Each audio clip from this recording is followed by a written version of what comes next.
ആറന്മുള വള്ളസദ്യ വിവാദം ഇങ്ങനെ കത്തി നിൽക്കുകയാണല്ലോ. CPM-ന്റെ ഒരു ഫേസ്ബുക്ക് പോസ്റ്റ് വരുന്നു. പാർട്ടി നിഘണ്ടുവിലില്ലാത്ത ഒരു വാക്ക് ആ ഫേസ്ബുക്ക് പോസ്റ്റിൽ വന്നതുകൊണ്ടായിരിക്കാം, കാര്യങ്ങളൊക്കെ അറിഞ്ഞുകൊണ്ട് ആ ഒരു വാക്കങ്ങ് വെട്ടിമാറ്റി പുതിയ രീതിയിൽ ആ പോസ്റ്റ് വരുന്നതാണ് ഇന്നത്തെ ദിവസം കണ്ടത്. അതായത് ഭഗവാന്റെ കൂട്ട് വെട്ടിയിട്ടുണ്ട് CPM. ഈ പ്രചാരണങ്ങളൊക്കെ അടിസ്ഥാനരഹിതമാണ് എന്ന് വിശദീകരിക്കുന്ന കുറിപ്പിന്റെ അവസാന ഭാഗത്ത് ഈ ഭഗവാനെ മാറ്റി ആചാര ലംഘനം എന്ന് ചേർത്തിട്ടുണ്ടായിരുന്നു. പാർട്ടി പത്തനംതിട്ട ജില്ലാ കമ്മിറ്റിയുടെ FB പേജിലാണ് വിശ്വാസപൂർവ്വമുള്ള തിരുത്തൽ വന്നിരിക്കുന്നത്.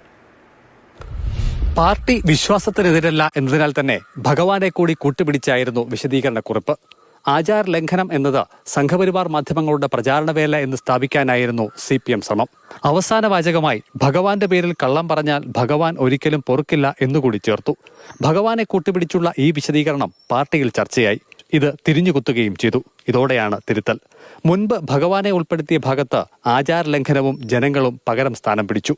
ആചാരലംഘനം നടന്നുവെന്ന് കള്ളം പ്രചരിപ്പിച്ച് ജനങ്ങളെ തെറ്റിദ്ധരിപ്പിച്ചാൽ അവർ വിശ്വാസത്തിലെടുക്കുകയില്ല എന്ന് മാത്രമല്ല, ജനങ്ങൾ പൊറുക്കുകയില്ല എന്നുകൂടി ഓർമ്മിക്കുന്നത് നന്ന് എന്ന് പറഞ്ഞുകൊണ്ടാണ് CPM തിരുത്തൽ അവസാനിപ്പിക്കുന്നത്.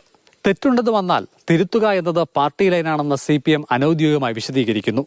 എന്തായാലും വള്ളസദ്യ വിവാദത്തിന് തിരുത്തലിലൂടെ പാർട്ടി തൽക്കാലം ഫുൾ സ്റ്റോപ്പ് ഇടുകയാണ്. CK Abhilal, Mathrubhumi news, Pathanamthitta.